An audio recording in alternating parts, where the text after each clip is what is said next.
Very well done. It's 800-350-3232. That'd be a magazine well worth subscribing to. 800-350-3232. That's up in, they're published in Australia, actually. Creation Ex Nihilo is the name of it.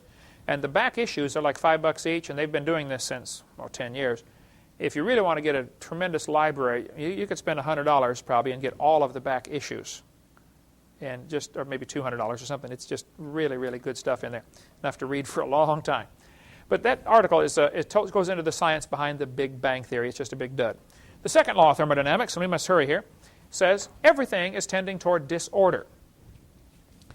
Now, there are several different ways this is phrased, okay? Some people say, in any exchange, there's a net loss. Several ways this is phrased. All right. Who can define thermodynamics?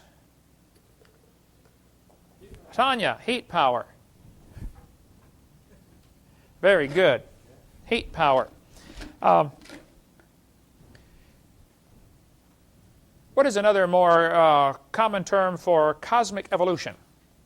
Big Bang. Big Bang. Cameraman, Eric. All right. Sorry about that. Let's see. The origin of life would be which one? Organic evolution. Crazen. There we go. All right. Let's see. The origin of time, space, matter would be cosmic evolution. Big Bang. There we go. Okay. When was the Humanist Manifesto first written? The first one? 33. There we go. Got several. Got that one. 1933. Oh, that's over there, end of the table. Don't eat that. Okay. The word universe means single spoken sentence. Universe. There we go. All right. You didn't get that one, did you? Steve got it. Universe. Single spoken sentence. How many times did Lucifer say, I will? 5 times. Oh, hey, everybody got one. Go give everybody one, okay? Give them one. Just one.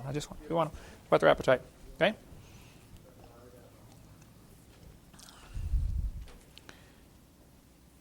What is the Bible word that means the enlightened one? Lucifer. Very good. Right there. He got it right there at the end of that table, okay? Okay, so the second law of thermodynamics tells us, basically, it boils down to what it means is, if you leave something alone for a while, it's either going to rot or rust or die or fall apart or break down. Absolutely nothing improves with time. Everything is disintegrating. Just take a look in the mirror and you will see, okay? Wrinkles, things just fall apart, right? Now, the Bible teaches that in Hebrews chapter 1. The heavens are the works of thy hands. They shall perish. They wax old as doth a garment. I believe this is also repeating one of the Psalms, if you want to find that one. There's an Old Testament reference that the New Testament author is simply reiterating what he said. Everything is basically wearing out. It'll wax old as doth a garment. Garments gradually wear out. The fibers slowly eat against each other and fragments fly off and make dust, and pretty soon it's real thin, and then pretty soon it falls apart. The universe is falling apart. This happens, you can see it, you can observe everything getting worse with time. Take a look at your hairdo when you wake up in the morning. You'll see what I'm talking about. Maybe you fellows can help me. I've been trying to figure something out for a long time. I've been married 27 years now. My daughter's 20. Why does it take the girls an hour of hard work in the morning in order to look natural? If you're trying to look natural, get up and go to work. That's natural, right? No, that nobody wants to look natural. You don't want to smell natural either, do you? That's why we have whole sections of the store to sell stuff to overcome the second law of thermodynamics. Did you know nearly everybody in the world is employed because of the second law of thermodynamics? You are either fixing something that somebody else made because it's wearing out now and breaking, or you're building a new something because the last one broke, right?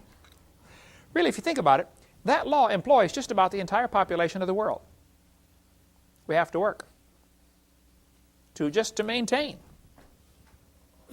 If you don't exercise, go work out, second law of thermodynamics will take over, won't it? One guy said, I'm a bodybuilder. I'm building a big one. Look at this. That's just a fact of science, folks. Everything's falling apart. But I want you to see what the textbook says. HBJ Earth Science says humans probably evolved from bacteria. Now hold it just a minute. Which of the 6 meanings of evolution would that be? Macro. Changing from one kind to another. Has anybody ever observed that? No. Bacteria are still having babies, and they're bacteria, right? Humans have humans. Cats have cats. Nothing's ever been observed to indicate this is true. But this is in probably an 8th or 9th grade earth science book, where they tell the kids humans probably evolved from bacteria that lived more than 4 billion years ago. Now, in this book, they've stretched it to 4 billion. As we go through the course, I'll show you lots of different textbooks. The number ranges all over from 3 billion to 4 billion.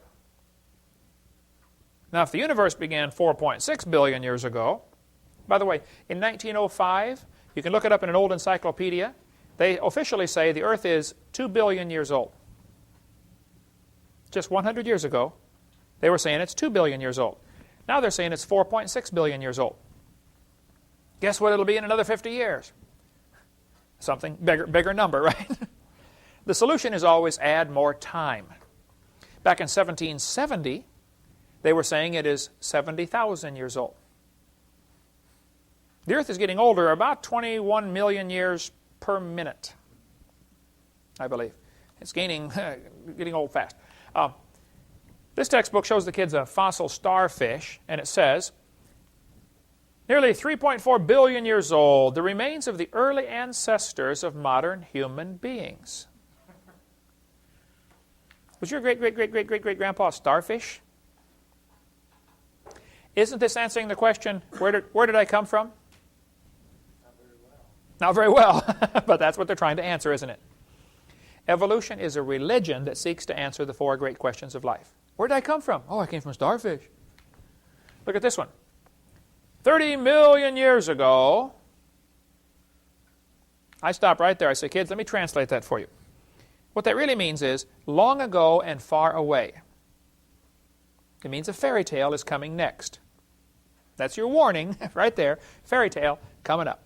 30 million years ago, these creatures evolved. Now, there's that word again. It says they are ancestral to both humans and modern apes. Now, hold on a minute. Apes are still having babies, aren't they? Why don't they produce another human? Only this time, let's watch it. See how it happens long ago and far away, but it can't happen in the present? They're hiding behind something that cannot be observed. It's not science. What they're saying is, that's Grandpa. Now, subconsciously, what does this do to the kid? Well, I'm just an animal. So, if I have animal instincts, it's normal, it's natural. Can you see how this ties in? Barbara Reynolds figured it out. She's a liberal journalist. Your kids go ape in school? Here's why. Right there, she said, he's being taught evolution. Johnny, you're an animal. Really? This book used right here. Washington High School uses it. Tate High School uses it. Pensacola High School uses it. That book right now, they're using it now. You are an animal. Share a common heritage with earthworms. Oh, you mean I'm just an animal? Okay. And you wonder. Some of them make you wonder, don't they, you know? Here we sit back and wonder, why do the kids act like animals? Well, look what you're teaching them. And then idiot news, when some kid shoots another kid in school, which is happening all the time these days. Last week. They jump on the gun control issue, don't they? They're trying to focus the attention away from the real problem, which is what we're teaching them. You ought to get some of the school books, or some of the articles about the 10 most common problems in school in 1870. Chewing gum. Late to class. What would the teacher's list now as the 10 most common problems. Guns in school. I mean, come on. This is all part of the plan, folks. There's a much bigger plan behind all this. The whole purpose of public education, free government education, was Karl Marx's idea. 1846 or 48, the Communist Manifesto.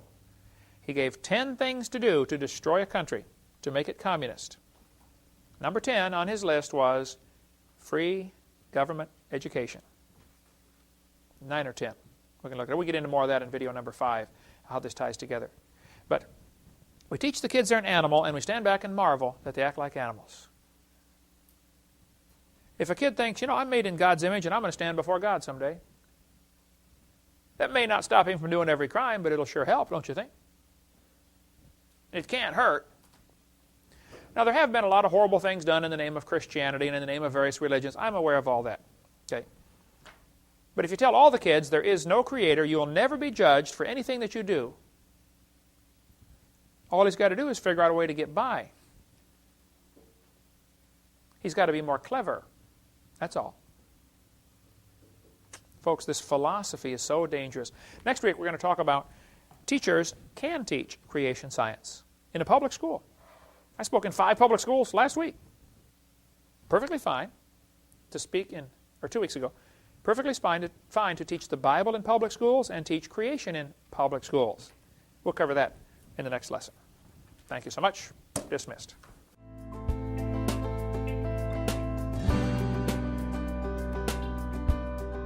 For more information on other materials offered by Creation Science Evangelism, call us at 850-479-DINO.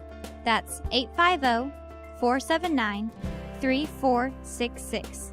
Or visit us online at www.drdino.com. That's www.drdino.com.